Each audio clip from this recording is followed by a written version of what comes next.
ناظرین، آج ایسا سوال پیش کرتے ہیں مفتی صاحب کے سامنے کہ بالکل مفتی صاحب پھنس جائیں گے، اور بالکل آج جو ہے کوئی رعایت نہیں کریں گے سوال کرنے میں، اس لیے کہ یہ بار بار اپنے بیانات میں یہ کہتے رہتے ہیں کہ استدلال قرآن اور حدیث سے ہونا چاہیے، اور جو روایت قرآن کے خلاف آ رہی ہو وہ قابل قبول نہیں ہوتی ہے۔ ایک مسئلہ ہے کہ حائضہ عورت روزہ نہیں رکھ سکتی، لیکن قرآن پاک کو ہم پڑھتے ہیں تو قرآن پاک نے بالکل مطلق بیان کر فرمایا گیا کتب علیکم الصیام، سب پر روزے فرض کیے گئے ہیں۔ نہ اللہ نے خواتین کی یہاں پہ تخصیص کی ہے، نہ ناپاکی کی کوئی تخصیص کی ہے، بالکل کوئی تخصیص نہیں فرمائی ہے، لیکن ایک روایت آئی ہے جس کی وجہ سے ہم کہتے ہیں کہ حائضہ عورت روزہ نہیں رکھ سکتی ہے۔ حائضہ عورت نماز نہیں پڑھے گی، وہ بات تو سمجھ میں آتی ہے کیونکہ اللہ رب العزت نے پاکی کا حکم ارشاد فرمایا گیا، لیکن حائضہ عورت روزہ نہیں رکھ سکتی، یہ بات کچھ بظاہراً سمجھ میں نہیں آتی ہے۔ اس کی وجہ یہ ہے کہ اگر مرد ناپاک ہے، احتلام کی صورت ہو گئی ہے، تو اس حالت میں جنابت کی حالت میں روزہ رکھ سکتا ہے وہ، لیکن عورت حائضہ ہو کر وہ روزہ کیوں نہیں رکھ سکتی؟ نفاس والی ہے وہ روزہ کیوں نہیں رکھ سکتی ہے؟ جبکہ ناپاک مرد تو روزہ رکھ سکتا ہے حالت جنابت میں، تو یہ دونوں میں فرق کیا ہے؟ سر، آج کچھ ایسے افراد ہیں جو اہل القرآن کے نام سے بڑے مشہور ہیں، اور اسلامی ممالک میں بہت زیادہ عام ہو رہے ہیں، اور پاکستان میں بھی ان کا یہ فتویٰ عام ہو رہا ہے کہ حائضہ عورت پر بھی اسی طرح روزہ رکھنا فرض ہے جس طرح مرد پر فرض ہے۔ وہ روایت کو ہٹا دیتے ہیں، سامنے نہیں لے کر آتے ہیں، بالکل انکار کر دیتے ہیں اس روایت کا۔ وہ بظاہر قرآن سے استدلال کرتے ہیں کہ اللہ رب العزت نے اسے مطلق کہا ہے، کتب علیکم الصیام، یہاں پہ کوئی تخصیص نہیں کی۔ یہ قرآن کی دیگر آیتوں میں کہیں اللہ نے یہ نہیں فرمایا کہ اگر ناپاک ہے تو نہ رکھے، یا روزے کے لیے پاکی شرط ہے، اللہ نے تو نہیں فرمایا گیا۔ اب وہ روایت کو کہتے ہیں خبر واحد ہے، اس کو سائڈ میں کر دیتے ہیں، قرآن سے استدلال کر کے مسئلہ یہ بیان کرتے ہیں کہ حائضہ پر بھی روزہ رکھنا فرض ہے، اور آپ بار بار یہ کہتے ہیں کہ اگر خبر واحد آ جائے قرآن کے مقابلے میں معتبر نہیں ہوتی ہے۔ آج یہ خبر واحد کا مسئلہ لے کر آیا ہوں آپ کے سامنے کہ یہ قرآن کے مقابلے پر ہے، لیکن ہم نے اس کو معتبر مانا ہوا ہے۔ اب ذرا جواب دیجئے۔ چلیں اس کو شروع کرتے ہیں، اللہ مالک ہے۔ دیکھیں، سب سے پہلے استدلال کیا کیسے جاتا ہے؟ اگر آپ کا پیٹرن ٹھیک ہے، اصول ٹھیک ہے، نتائج بھی ٹھیک نکلیں گے۔ اگر استدلال کرنے کے آپ کے اصول ہی ٹھیک نہیں ہیں تو جو بھی آپ اس پر متفرع کرتے چلے جائیں گے نتائج غلط نکلتے چلے جائیں گے۔ دیکھیے گا، دو چیزیں ہمیشہ ذہن میں رکھیں، پھر یہ خبر واحد بھی آپ کو سمجھ میں آ جائے گا۔ ایک ہے قرآن، ایک ہے رسول اللہ صلی اللہ علیہ وسلم نے اس قرآن کی جو تبیین کی، جو منصب ہے میرے نبی علیہ السلام۔ اللہ فرماتے ہیں لِتُبَيِّنَ لِلنَّاسِ مَا نُزِّلَ إِلَيْهِمْ، کہ آپ بیان کریں گے لوگوں کے لیے کہ ان پر نازل کیا ہو رہا ہے۔ تبیین کی جہاں قرآن میں حاجت ہے، جہاں قرآن کا حکم مجمل ہے، اور وہاں تبیین کے بغیر ہم ٹھیک استدلال کی طرف جا نہیں سکتے۔ بہت سی جگہوں پہ تو محکم باتیں ہم چلے جائیں گے، جہاں پر تبیین کی ضرورت ہے تو وہاں پر قرآن ہی اس بات کا تقاضا کرتا ہے کہ رسول اللہ صلی اللہ علیہ وسلم سے اس کی تبیین آنی چاہیے۔ اچھا، اب وہ جب آئے گی، جس کو ہم سنت کہتے ہیں، وہ آئے گی کس طریقے سے؟ سوال یہ ہے کہ ضمنی طور پر آنی چاہیے یا وہ بھی پکی اور قطعی طور پر آنی چاہیے؟ ایک سوال پیدا ہوا نا۔ اگر تو ہم بولے ضمنی طور پر بھی آ جائے تو کام چل جائے گا، یہ بات غلط ہو جاتی ہے، اس لیے کہ جو دین ہے یہ ظن کے طور پر ہمیں نہیں ملتا۔ اللہ بھی قرآن میں کئی جگہوں پہ فرماتے ہیں کہ ظن سے حق تلاش نہیں کیا جاتا، گمانوں سے، کچی باتوں سے۔ اس لیے یاد رکھیے گا، تین حصوں کے اندر جب ہم اپنے متمسک کو ڈیوائڈ کرتے ہیں نا، اس کے تین حصے بن جاتے ہیں۔ ایک بنتا ہے قرآن جو قطعی ہے، ایک ہے اللہ کے نبی علیہ الصلوۃ والسلام سے ہر وہ چیز جو ثابت ہو، نبی علیہ السلام کے قول مبارک ہو یا نبی علیہ السلام کا عمل مبارک۔ عمل سے مراد یہ ہے کہ جس پر صحابہ کرام کو نبی علیہ السلام نے چلایا، اور یہ مشہور اور متواتر طور پر ہو۔ اب اس مشہور اور متواتر کی شرائط کیا ہے وہ میں آگے ذکر کرتا ہوں۔ اچھا، تیسری چیز یہ ہے کہ بہت سی ایسی باتیں رسول اللہ صلی اللہ علیہ وسلم سے منسوب باتیں جو لوگوں نے آگے بیان کی، لیکن وہ متواتر نہیں ہیں، وہ مشہور نہیں ہیں، اسی کو خبر واحد کہا جاتا ہے۔ خبر واحد درجے کی جو چیزیں ہوتی ہیں اس کو ضمنی درجہ قرار دیا جاتا ہے بالاتفاق۔ امام شافعی، مالک، حنبل، تمام محققین کے نزدیک بعض حضرات ایسے تھے جنہوں نے قطعی بول دیا تھا لیکن اس کو پھر غلط قرار دیا۔ تو دو چیزیں ذہن میں رکھ لیجیے گا، ایک ہے قرآن پاک اور ایک ہے تواتر کے ساتھ اور شہرت کے ساتھ جو رسول اللہ صلی اللہ علیہ وسلم کی تبیین ہمیں ملی ہے، یہ دونوں حجت ہوتی ہیں۔ اگر آپ کے نبی علیہ السلام سے متواتراً یا نبی علیہ السلام سے مشہور چیزیں جو آئی ہیں وہ حجت نہیں ہیں تو قرآن کی اس نص میں آپ مخالف ہو جاتے ہیں۔ لِتُبَيِّنَ لِلنَّاسِ مَا نُزِّلَ إِلَيْهِمْ، نبی علیہ السلام کا یہ منصب اللہ نے قرآن میں دیا، جو آپ پر نازل ہو رہا ہے اس کی تبیین آپ نے کرنی ہے، میرا حق ہی نہیں ہے تبیین کرنے کا۔ یہ اصول تو سمجھ میں آ گیا، ٹھیک ہے، درست ہے، لیکن اس مسئلے کی وضاحت کے بعد اس کو کس طریقے سے سمجھا جا سکتا ہے جو آج میں نے آپ کے سامنے مسئلہ رکھا ہے؟ اس مسئلے کا جو استدلال ہے، دیکھیے دو تین جہتوں میں بنتا ہے۔ ایک تو یہ ہے کہ یہ جو روایت ہے، آیا یہ خبر واحد ہے؟ صحیح۔ جس طرح نارملی جو فتویٰ دیا جا رہا ہے، بولا جا رہا ہے یہ روایت خبر واحد ہے، تو پہلے اس روایت کو ہم دیکھیں گے، خبر واحد یوں ثابت نہیں ہوتی خبر واحد۔ دوسری بات، یہ روایت نہ بھی ہوتی، یہ امام بخاری لے گئے، یہ روایت نہ بھی ہوتی، اس کے باوجود بھی قرآن تقاضا کر رہا تھا اس بات کا کہ یہ حیض کے جو دن ہے عورت کے وہ ایسی علت اپنے اندر رکھتے ہیں کہ جس کے اندر ان کو رعایت ملنی ہی چاہیے. اگر یہ روایت نہ بھی ہوتی تو قرآن ہی اس کا تقاضا کر رہا تھا. وہ کیسے؟ یہ دونوں چیزیں میں آپ کو سمجھاتا ہوں. دیکھیے گا کسی بھی روایت کو خبر واحد یا مشہور متواتر قرار دینے کے ہمارے پاس ضوابط ہیں. اپنی طرف سے کسی بھی روایت کو خبر واحد بولیں گے پھر تو کوئی بھی اٹھ کے جو مرضی کام کرتے. جہاں پر دل کرے گا خبر واحد کو مان لیں گے, جہاں دل نہیں کرے گا وہاں کہیں گے یار یہ تو خبر واحد ہے, چھوڑ دیں گے. ہمارے یہاں آج کل کے جدید افکار میں یہی پرابلم چل رہی ہے کہ ان کو وہ دیکھتے نہیں ہیں, جہاں بس اپنا دل کیا یار یہ خبر واحد ہے چھوڑ دو. دیکھیے گا خبر واحد اور مشہور اور تواتر کیسے پتہ چلتا ہے. یہ روایت امام بخاری لے کر کے آئے ہیں. امام بخاری تو 2.5-3 صدیوں بعد آئے ہیں. تو جس وقت امام بخاری یہ روایت لے کر آئے ہیں, سوال یہ ہے کہ کیا اس سے پہلے 3 صدیوں تک خواتین روزہ رکھتی تھیں حیض کی حالت میں؟ آپ بتائیے, کوئی شواہد ہے اس کا؟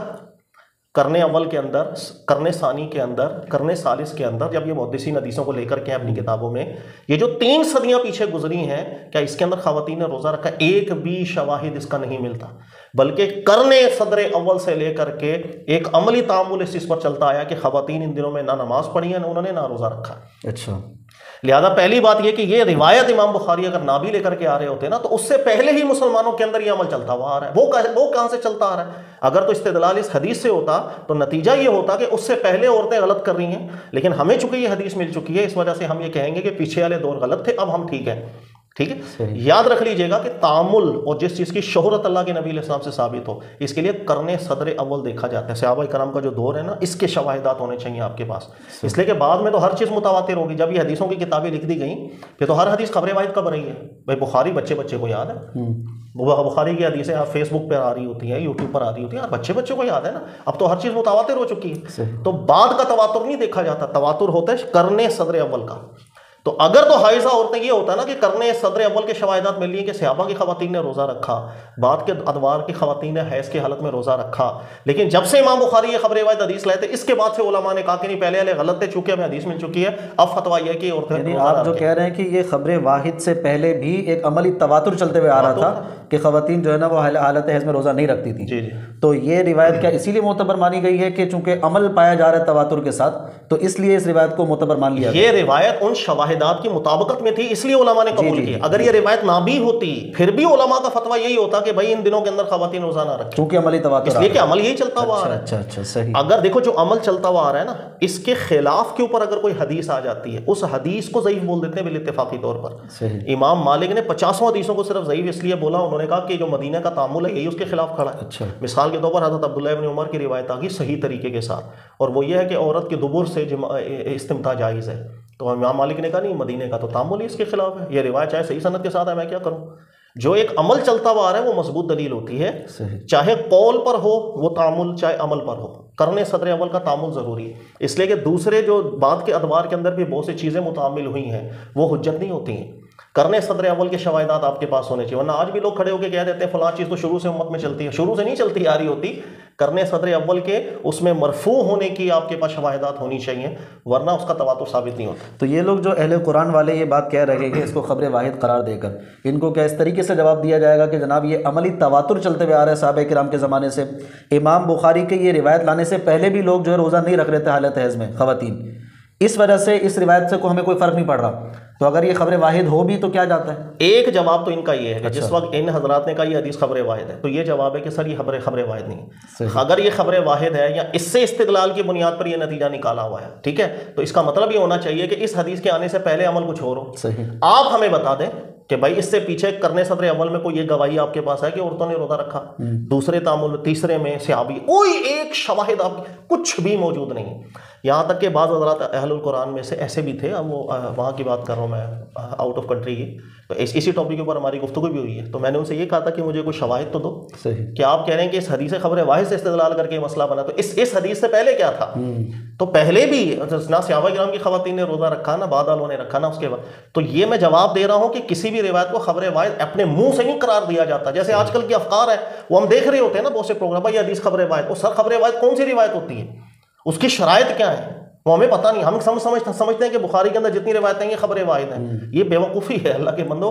بخاری کے اندر بہت سی روایتیں متواتر ہیں, اس لیے کہ وہ حدیث نہ بھی ہوتی تو پیچھے سے تعامل وہی چلتا آ رہا تھا, وہ تعامل کی مطابقت کے اندر ہے اس لیے اس حدیث کو قبول کر لیا.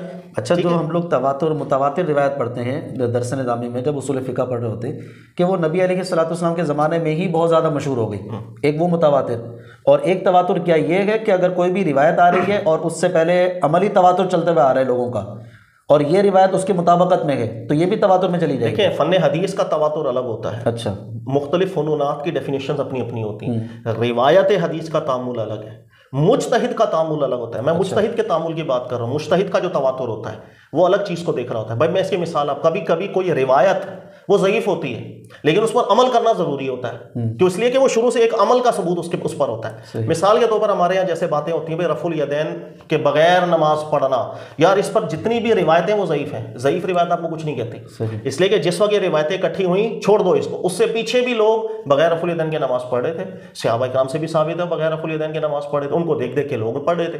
اس لیے آپ امام ترمذی کو اگر دیکھ لیں، وہ حدیث لے کر آئے ہیں بغیر رفع الیدین کے نماز پڑھنے کی، لیکن اس کے نیچے وہ حدیث کو ضعیف بھی بولا، لیکن اس کے فوراً نیچے کامنٹ کیا کر رہے ہیں؟ کہہ رہے ہیں صحابہ اکرام میں دونوں طرح کے لوگ تھے، بعض رفع الیدین سے نماز پڑھتے تھے، بعض بغیر رفع الیدین کے۔ بھائی صحابہ کیسے بغیر رفع الیدین کے پڑھ رہے تھے؟ اس لیے کہ یہ مسئلہ اس حدیث سے تھوڑی ثابت ہوا ہے، یہ تو صدیوں بعد جا کے کسی بندے نے چین بنائی، مجھے فلاں نے سنایا فلاں نے سنایا۔ تو جب یہ حدیث نہیں تھی، اس سے پیچھے لوگ کیسے کام کر رہے ہیں؟ ٹھیک ہے نا؟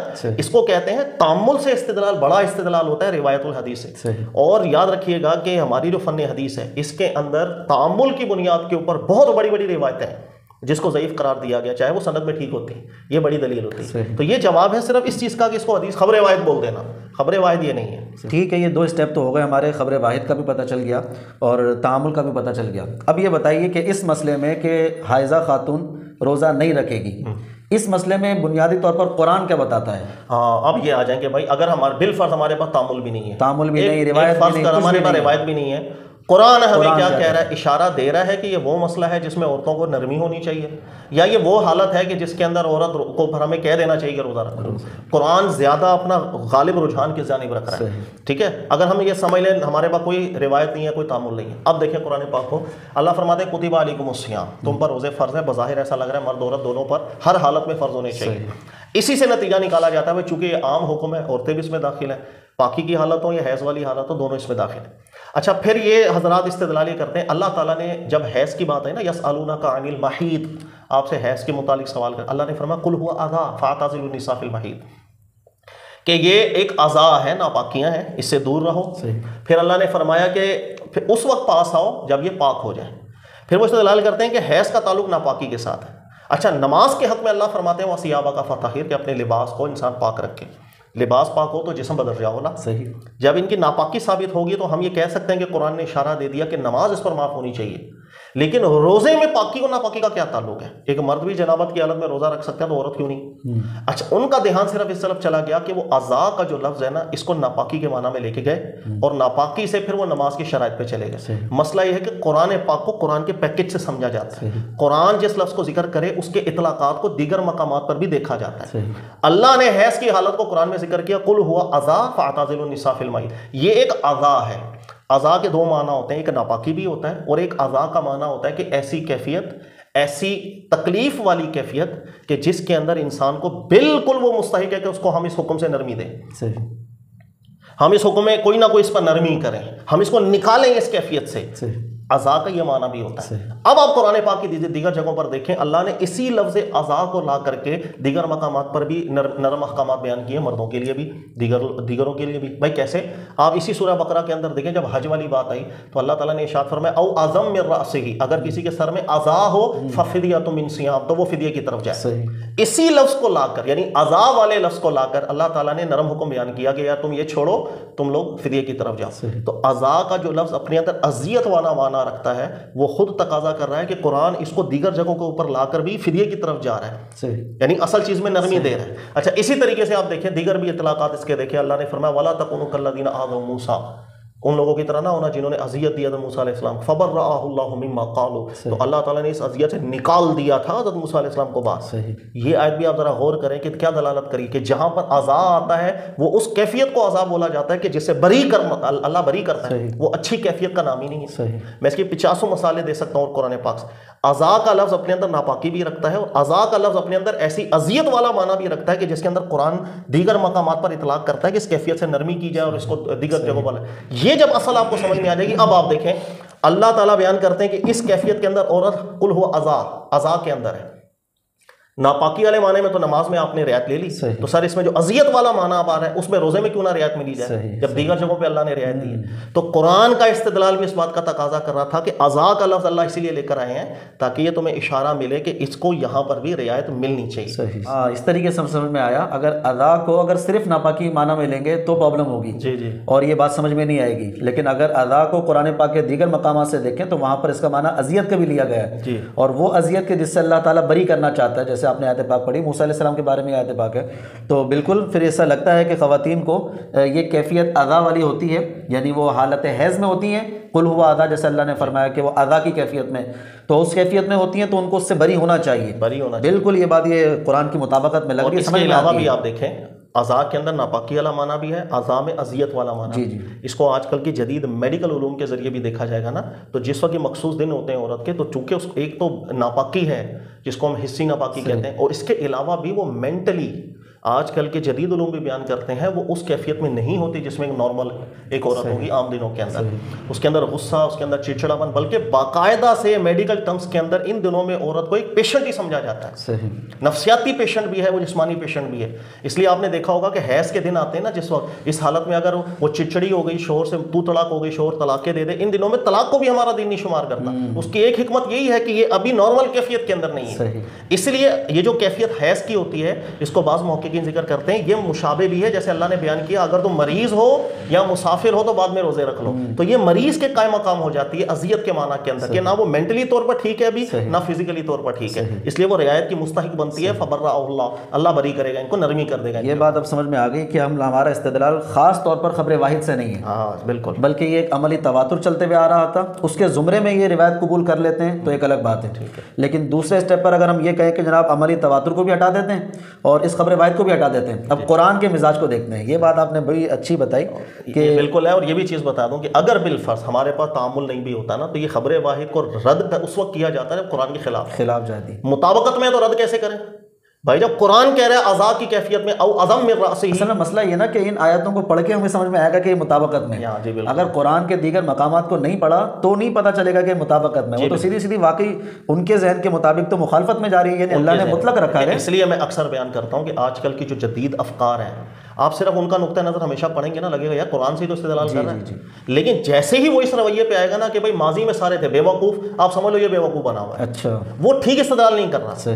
دیکھیں دین, ہمارا جو دین ہے نا یہ بہت ٹائم گزر گیا, اس کو 14-15-100 سال گزر گئے. ایک نقطہ نظر کے اوپر بہت بڑے بڑے محققین علماء کرام کی مختلف ادوار کے اندر انہوں نے غور و فکر کیا, نتائج نکالے, غور کیا, نتائج نکالے, اختلافات کیے, نتائج نکالے. اگر آپ محققین علماء کرام سے رہنمائی نہیں لیں گے تو ہوتا یہی ہے کہ آپ کے پیرائے میں, آپ کی نظر کے سامنے جو ایک دو آیتیں ہیں نا, آپ ٹھیک نتیجہ نکال رہے ہیں اپنی طرف سے, لیکن جس وقت آپ مزید گہرائی میں جائیں گے پتہ چلے گا ارے یہ کیا, میں نے تو اس آیت کو دیکھا ہی نہیں, ارے میں نے تو یہاں بھی توجہ نہیں کی, میں تو جن آیتوں کو دیکھ رہا تھا وہ تو نتیجہ ٹھیک نکل رہا تھا. اس لیے ہمیشہ کہا جاتا ہے کہ ہر وہ مسئلہ جو جدید فکر سے سامنے آئے, آپ سب سے پہلے اچھی نظر سے محققین علماء کرام کو دیکھ لو کہ یہ کیا غلطی کر رہے ہیں, ان کی نظر کہاں نہیں جا رہی. میں یہ کہوں اپنے الفاظوں میں کہ آج کوئی مجتہد مطلق بننے کی کوشش نہ کرے کہ قرآن کی چند آیتیں لے لیں, احادیث لے لیں, بس اپنا استدلال کرنا شروع کر دیا, بلکہ جو اکابرین ہیں ان کو اسٹڈی کر لینا ضروری ہے, انہوں نے کیا سمجھا ہے. مجتہد مطلق بن سکتے ہیں, آج کے دور کوئی دور خالی نہیں ہوتا. مجتہد مطلق کا یہ مطلب نہیں ہوتا کہ آپ وہاں سے رہنمائی نہ لیں. مجتہد مطلق جس کو ہم کنڈیم کر رہے ہیں وہ یہ ہے کہ ماضی کو سب چھوڑ دیں, وہ کیا کہ نہیں میں ماں بدولت دیکھو آیت پڑھ کے نتیجہ, وہی آپ سے ذکر کر رہا ہوں نا, یہ چیزیں نہیں ہونی چاہیے. اکابرین کو چھوڑ دیں, فقہا کی عبارتوں کو چھوڑ دیں, کتابوں کو چھوڑ دیں, بس قرآن کی آیتیں لیں بذاکر اور کچھ روایتیں لے لیں, انہی سے استدلال کرنا شروع کر دیں. ٹھیک بھی نکلے گا, غلط بھی ہوگا, پھر غلطیاں بہت, لیکن غلطیاں زیادہ ہوتی ہیں نا, تو پرابلم آ جاتی ہے. ماضی میں بھی دیکھو اختلافات بہت رہے ہیں جی, لیکن پھر ہمارے سامنے جب 2-3 رخ آتے ہیں پھر ہم جج تو کر سکتے ہیں نا کون سی بات ٹھیک چل رہی ہے. جیسے ابھی رمضان کا مہینہ چل رہا ہے, اب جب اپنی پیچھے گفتگو ہوئی تھی تراویح کے حوالے سے کہ چند روایتوں کو لے کر, چند حدیثوں کو لے کر جو ہے نا وہ سب شروع ہو گئے, اور کہہ رہے ہیں کہ جناب علی نہیں کوئی روایت نہیں 8 کی, اور جس میں سیدہ عائشہ 8 کا بیان کر رہی ہے نا وہ تو کوئی اور نماز ہے, وہ تراویح نہیں ہے. لیکن وہ آپ نے جو بیان کیا تھا کہ نہیں اصل قیام اللیل ہے, وہ سونے کے بعد پڑھ لو, سونے سے پہلے پڑھ لو, طاق بنا دو تو وطر بن جاتے ہیں وہ، چاہے وہ سونے سے پہلے چاہے وہ سونے کے بعد ہے۔